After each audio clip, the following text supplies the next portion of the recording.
ভিডিওটি আপনারা খুব ভালো করে দেখুন।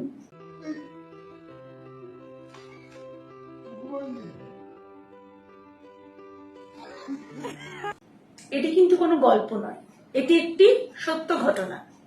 সাল 2022, মাথু নামে একটি ট্রাক ড্রাইভার তার ট্রাকটি মেরামত করবার জন্য যাবতীয় গাড়ির যন্ত্রপাতি নিয়ে ট্রাকের তলায় প্রবেশ করল। কিছুক্ষণ ট্রাকটি মেরামত ভালোই করছিল।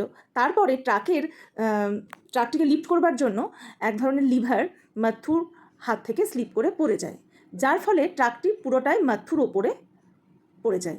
এমনভাবেই পড়ে যে মাথু ঠিকভাবে নিঃশ্বাস নিতে পারছিল না, চিৎকার করে কাউকে ডাকতে পারছিল না, মাথুর কথা বন্ধ হয়ে গেছিল। এমত অবস্থায় মাথুর 15 বছরের ছেলে এই দৃশ্যটি দেখতে পায়। সে দেখে কি করলো জানেন? সে কোনো কিছু চিন্তা না করে সে ট্রাকটির দিকে ছুটে গেল এবং ভেবে দেখুন 1350 কেজি ট্রাকটিকে ছেলেটি তুলে ধরলো।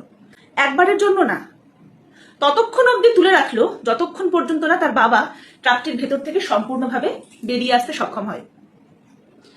এই ঘটনাটি সংবাদ মাধ্যম জানতে পারলো সিসিটিভিতে রেকর্ডিং এর মাধ্যমে।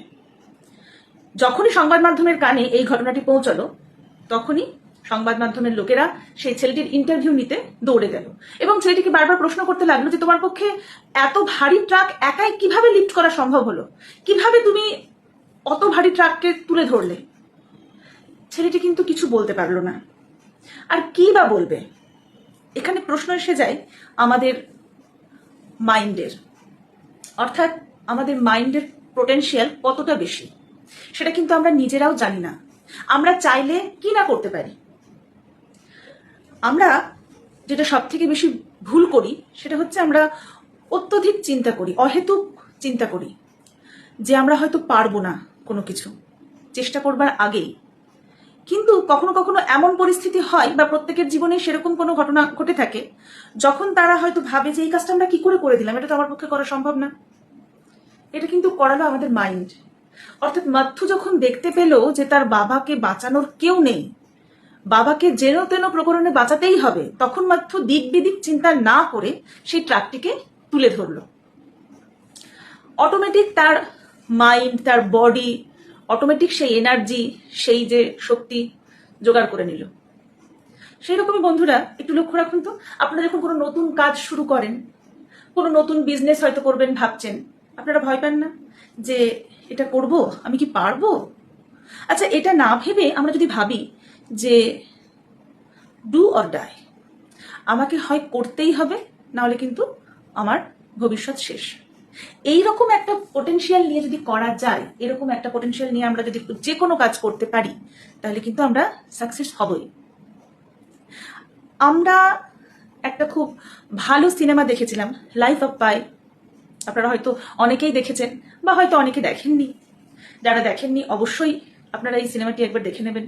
সেখান থেকে আমরা জানতে পারি যে একটা বাঘ, যে একটা হিংস্র বাঘ, সে কি করে একটা মানুষকে সমুদ্রের মধ্যে 16-17টা দিন বাঁচিয়ে রাখতে সাহায্য করেছিল। লাস্টে পাই বলেইছিল যদি সেই বাঘটি না থাকতো তার সঙ্গে, তাহলে হয়তো সে অতদিন একা সমুদ্রে বেঁচে থাকতে পারতো না, বা তার বাঁচার ইচ্ছেটাই চলে যেত। বাঘটি ছিল বলেই একটা সময় আমরা দেখতে পাই যে পাই মাছ ধরছে, বাঘটাকে খাবার দিচ্ছে, হ্যাঁ, এবং নানা রকম ভাবে সংগ্রাম করে চলেছে বাঁচার। একটা টাইম পরে পায়ের বোট সেই সমুদ্রের তীরে এসে লাগে এবং পাই আর সেই বাঘটি দুজনেই বেঁচে যায়।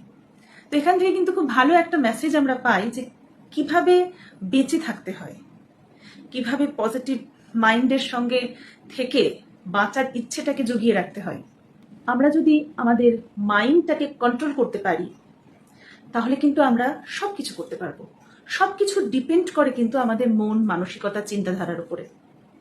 সুতরাং বন্ধুরা, ভালো থাকবেন, ভালো চিন্তা করবেন এবং জীবনে সাফল্যের পথে এগিয়ে যাবেন। নমস্কার।